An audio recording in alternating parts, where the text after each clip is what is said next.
అందరికీ నమస్కారమండి. ఈ వీడియోలో మనం హెమరాయిడ్స్ గురించి తెలుసుకుందాం.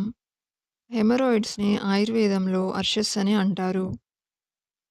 మలద్వారం దగ్గర ఉన్న రక్తనాళాల వాపుని పైల్స్ అని అంటాము. ఈ పైల్స్ రావడానికి గల ముఖ్య కారణం మలబద్ధకం. ఈ మలబద్ధకం వల్ల మోషన్ ఫ్రీగా అవ్వదు.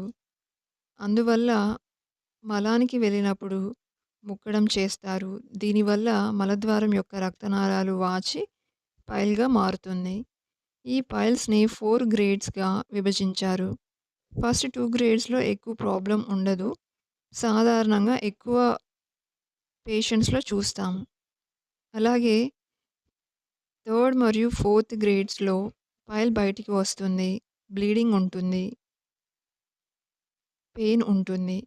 ఈ బ్లీడింగ్ ఉన్న వాటిని థ్రాంబోస్డ్ పైల్స్ అని అంటారు. ఇప్పుడు పైల్స్ రావడానికి గల కారణాలను తెలుసుకుందాం. మలానికి వెళ్ళినప్పుడు ముక్కడం, తక్కువ నీరు తాగడం, ప్రెగ్నెన్సీ టైంలో, అధిక వయసు ఉన్నవారిలో, హార్మోనల్ చేంజెస్ వల్ల, లో ఫైబర్ ఫుడ్ తిన్నవారిలో చూస్తాము.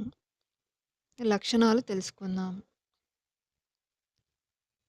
కూర్చున్నప్పుడు డిస్కంఫర్ట్ ఫీల్ అవ్వడం, అలాగే మలానికి వెళ్ళినప్పుడు నొప్పి ఉండటం, దురద ఉండటం, మలంలో మ్యూకస్ డిశ్చార్జ్ ఉండటం,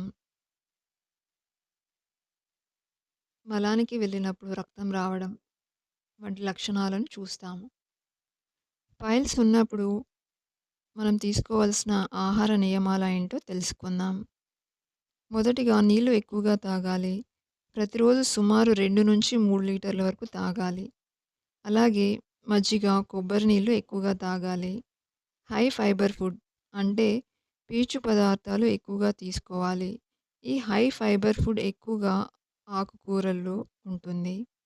పాలకూర, మెంతికూర, మునగాకు, cabbage, cauliflower, sweet potato, capsicum, carrot, దోసకాయ, ముల్లంగి వాటిని అధికంగా తీసుకోవాలి.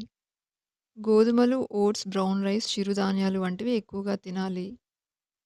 ఫ్రూట్స్‌లో యాపిల్, బనానా, ఆరెంజెస్ తినాలి. నట్స్‌లో బాదాం, అంజీరా, పిస్తా, peanuts, flax seeds, sunflower seeds ఎక్కువగా తినాలి. అలాగే తీసుకోకూడని ఆహారం ఏంటో తెలుసుకుందాం.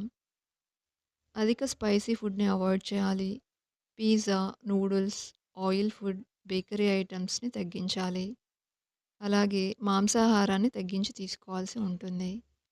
చికిత్సా విధానం తెలుసుకుందాం. సిస్ బాత్‌ని వైద్యులు సూచిస్తారు. అలాగే త్రిఫల, ద్రాక్షాసవం, అభయారిష్ట, అవిపత్తిక చూర్ణం ఈ మందులను వైద్యుల సూచన మేరకు వాడాల్సి ఉంటుంది.